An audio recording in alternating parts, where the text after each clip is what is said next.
Hello fellow cinephiles, Film Guru here. For those that are new to the channel, my name's Sean, also known as Film Guru, and I started this channel by saying movies and a variety of other film content, so thanks for joining me today. Well, it's that time again, the Oscar nominations. There's some really interesting choices here, and there's some films that I really love that are being nominated, and actors as well. I have some ideas who I really want to win, but also ideas on who I think will win.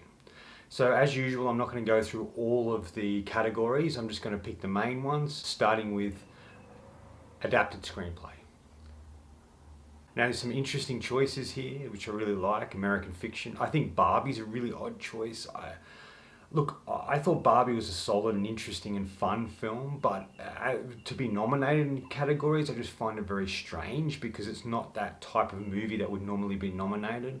There's so many other films that had came out in previous years that were interesting, unique like it, and were never nominated. I'm not quite sure now why it's been nominated. But anyway, I won't get off my rant. So you've got American Fiction, Barbie, Oppenheimer, Poor Things, and Zone of Interest, a film I really want to see, but I don't think we're going to get before the Oscars. I really want to see Poor Things win. I think the screenplay by Tony McNamara is really great. I really love this film. I love what they were doing with it and what they were trying to say, and I just feel that Poor Things is the film that is the most unique this year, and I definitely want it to win. But it could be Oppenheimer. It seems to me that Oppenheimer and Poor Things are the ones going against each other, but I really want to see Poor Things win. Original screenplay.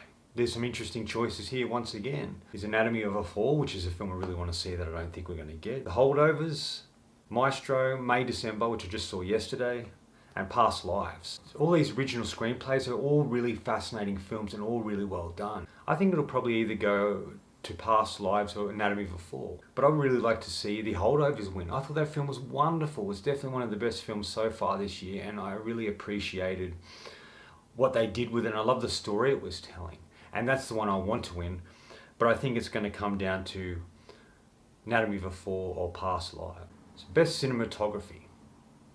This is an interesting one. There's 3 films on here I think that could really pull it off. The first is Killers of the Flower Moon. Even though I wasn't a huge fan of that film, I really liked the way it was shot and put together, especially that start sequence where the Native American Indians are dancing as oil's spraying in the air. It was absolutely wonderfully captured, and there's some really great moments and shots throughout it. Maestro has a really great sequence, especially early in the film, the black and white, where Cooper's character is running through the theatre and then he runs out onto the theatre and then comes back in, and it's all really wonderfully shot. I think once again it comes down to Oppenheimer or Poor Things. The cinematographer Hoyt van Hoythem, sorry if I'm not saying that correctly, for Oppenheimer, I think he did a wonderful job on that film. It's beautifully shot and really well captured, and there's some really great ideas in the sort of shots that he has, and I love what he did with that film. And Robbie Ryan for Poor Things, wow. That's such a visually striking film, but where Robbie put the camera and what he captured and how he worked with the actors and put it all together is beautiful, and I really want him to win. Best directing. There's some great nominees here, but I really want to see Yorgos Lanthimos win. I think he's a wonderful director. He's made some unique and refreshing films. And he's really a director that pushes boundaries and does unique and interesting movies and has some great ideas. And I really want to see him win. But I think that Christopher Nolan's going to win for Oppenheimer. It'll all come down to who the judges are. Whether it's traditional judges, then Oppenheimer will win, or whether it's judges that choose different things. And then Poor Things can. Actor in a supporting role. I was really surprised that Willem Dafoe wasn't nominated here. What a great performance in Poor Things. And I really wanted him to be, and I was kind of shocked and surprised he wasn't. De Niro was good in Killers of the Flower Moon.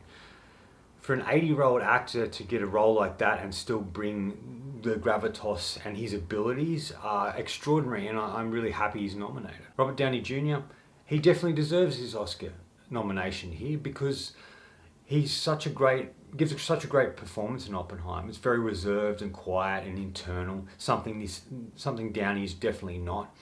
And then he unleashes at the end, but it's a very subtle and well thought out performance. And I really think he's going to win. He's going to pull it off this year because I just feel his performance is too good. and also the fact that he's won so many awards so far, and I just think he's got it in the bag. Ryan Gosling for Barbie, I am confused, surprised, I don't quite get it, but fine. And of course the last one was Mark Ruffalo for Poor Things, and Ruffalo's really great as well, playing against type much like Robert Downey Jr. Actress in a supporting role, it's great to see Emily Blunt nominated here. I thought she was really good in Oppenheimer in the small scenes that she had, but she really brought it. And Divine Joy Randolph for Holdovers. I think she's going to win. I think she's going to pull it off. I think she did a great job in that film. And she's done some really interesting work through her career, but this is the part where she really got to show her ability as an actor, to be funny, to be emotional, and there's so much in her performances, absolutely wonderful. And like Downey, she's won a few awards, and I think she's pretty much got this in the bag. Actor in a leading role. Well, look at the interesting nominations. Bradley Cooper, Coleman Diego, Paul Giamatti, Cillian Murphy, and Jeffrey Wright. All brilliant actors giving wonderful performances, and it's good to see a variety of nominees in this category of actors who've done some great work throughout their career. I think it all comes down to Cillian Murphy and Paul Giamatti. Look, they're both very different performances. Cillian Murphy's is more internal and Giamatti's is more external. But they sort of give such contrasting performances, but they're both really good in their own right. I think, like I said, if it's a traditional judges, they'll go with Cillian Murphy. But I really want to see Paul Giamatti win. I think he deserves it. I think he's been a great character actor for a long time. And there's a really wonderful sweetness and beauty to him in The Holdovers.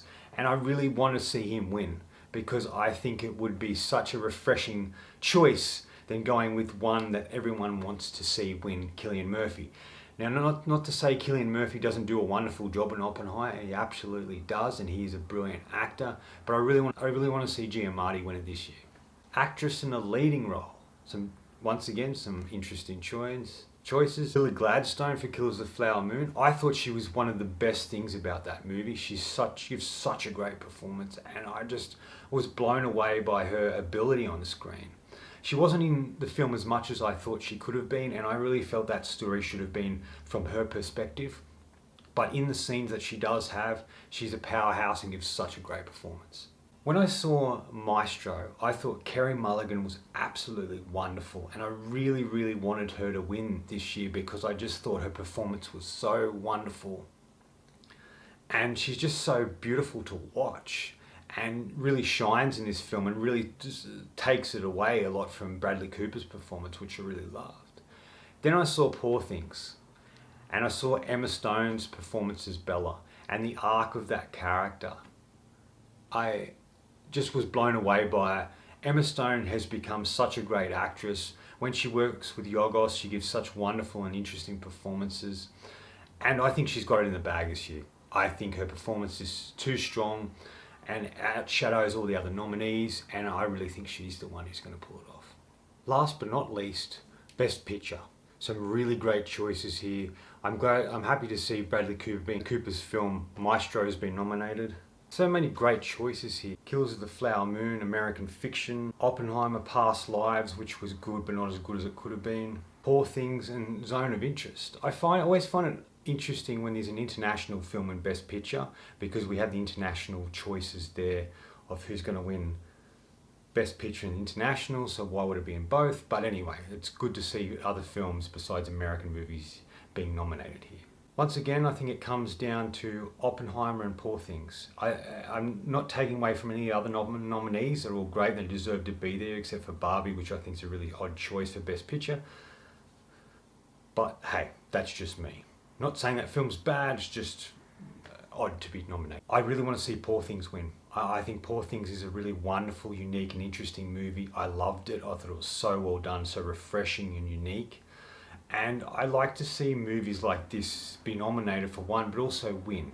Guillermo del Toro won for Shape of Water. It really shaped and changed the nominees for this category. And I really think that Poor Things is on the same par as that movie. And I really, really want to see it win because I thought it was so wonderful. But no matter how badly I wanted to win, I think Oppenheimer's going to win. Nolan's a favourite. He's one who's never won one, and I think that with this and director, I think he's going to win. But like I said, I really, really hope it's Poor Things. That's all the nominations I'm going to go through. I know there's sound and music and foreign films and such, but they're the main ones I really wanted to talk about. I think it's going to be a very interesting Oscar race this year, and I look forward to seeing what the Oscars are going to look like this year. We make this celebration really great. I really wish they chose someone else besides Jimmy Kimmel once again to do it, but I look forward to it. It's one televised event that I always watch every year, and I look forward to it. Anyway, that's all from me today. Thanks for joining me. Now, put in the comments below whether you agree or disagree with my choices. Otherwise, until next time, enjoy the movies.